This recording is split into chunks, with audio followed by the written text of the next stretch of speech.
was training, like 2 to 3 times a day at this point, every single day. Like coaches would actually have to tell me to train less because they were worried about me getting injured. I did actually get injured. And it turned out to be this like kind of crazy injury at the time where in Italy, they were calling it pubalgia. And they basically said, I met with different doctors there and they told me that basically there was no cure. There's like, there's no cure. It's something that I have the rest of my life.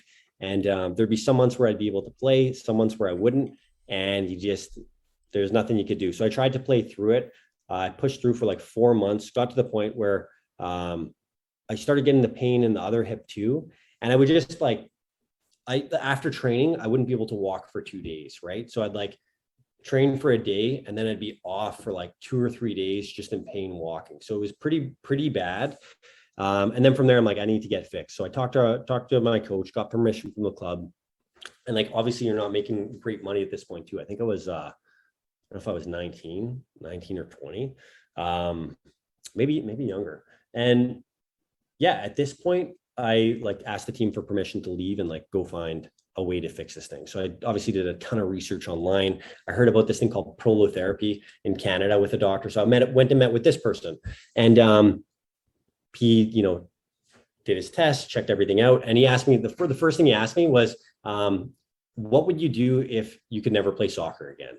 And I'm like, "Well, that's kind of a dumb question. What do you mean?" He's like, "Yeah, to be honest, like I don't want to give you false hope. You won't be able to play. You have this thing. There's no cure for it, and you're just going to be this way the rest of your life. Maybe you can get to the point where you can go for jogs, like maybe light jogs 2 to 3 times a week, but you will not be playing at a professional level. I don't want to give you false hope." And so in the doctor's office, I just said, like, I don't really care what you say. I'm going to find a way back. And yeah, maybe not the best response.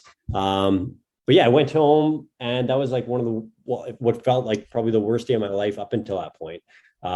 Is like my whole life I'd worked towards this thing in soccer, and it just like kind of crushes your dreams there. So I sulked for a day, and then it was just about figuring out what the next step is. So getting other opinions, meeting with other doctors. And so I met with 19 different doctors and surgeons.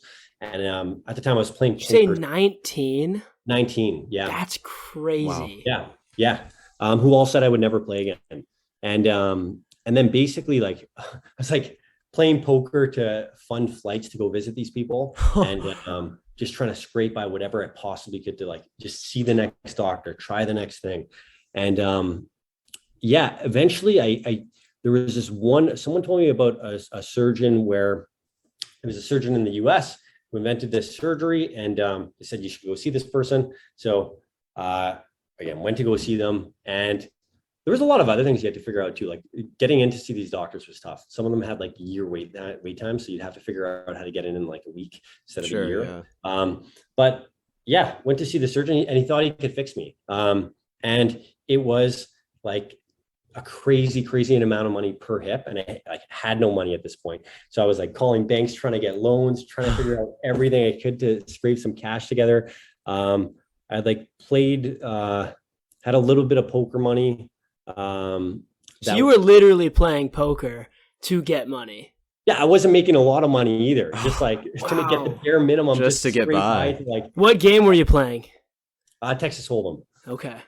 Yeah. Wow, that is crazy. So you must be pretty good then. Yeah. If it's, your career's on the line, you gotta make. You successfully went in the positive playing poker to fund surgeries. To fund traveling to see doctors to get surgery, not to pay for surgery. Yeah. Yeah, and then getting the surgery done was insane.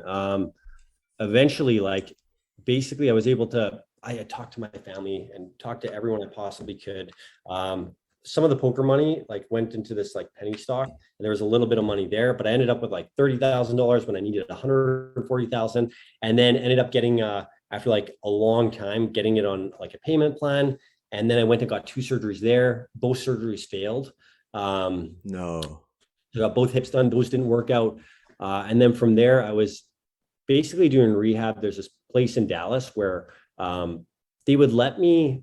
So I would basically, I'd work for half the day, and then they would let me do rehab for free.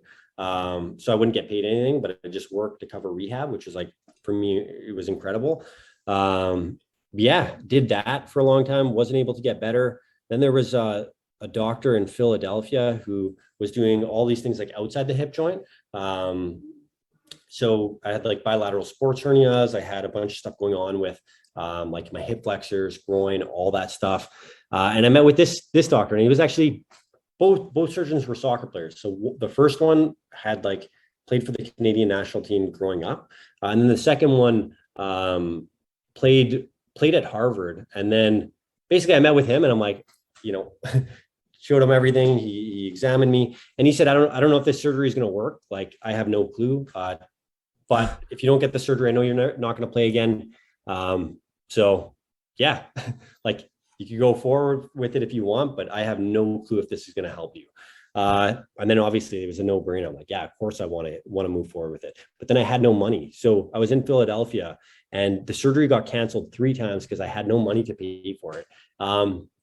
And I ran out of money there. There was like, about a day and a half, not that extreme, but a day and a half where like I didn't have any money for food. And then it was like the final time they were going to cancel the surgery, and the doctor was leaving town for 2 weeks.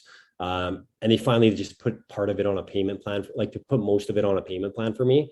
So instead of that surgery, it was like, I think it was like $15,000 or $20,000. And instead I had to come up with like, I think it was 3,000 or 5,000. And at that point, family chipped in, they helped out with that amount. I was able to get those surgeries and then go home. And actually, they almost canceled that one too, because I didn't have anyone in Philadelphia with me. So I had to like get someone to like come to the hospital, and someone that knows you, otherwise they won't perform surgery. So I called a friend who lived like 2 hours away. He drove up, he like skipped work that day to like show up at my surgery and sign off so I could actually get it, which is great. I got those surgeries, those didn't work out. So now I'm like 4 failed. Well, that time they did both hips at the same time. So I had 2 operations on each hip, still had the same pain, still like, How many years out was this since you first started noticing this in Italy? This is probably 2 years now. Crazy. Wow. So you were bouncing around for 2 years plus until you were able to find anything that could help you.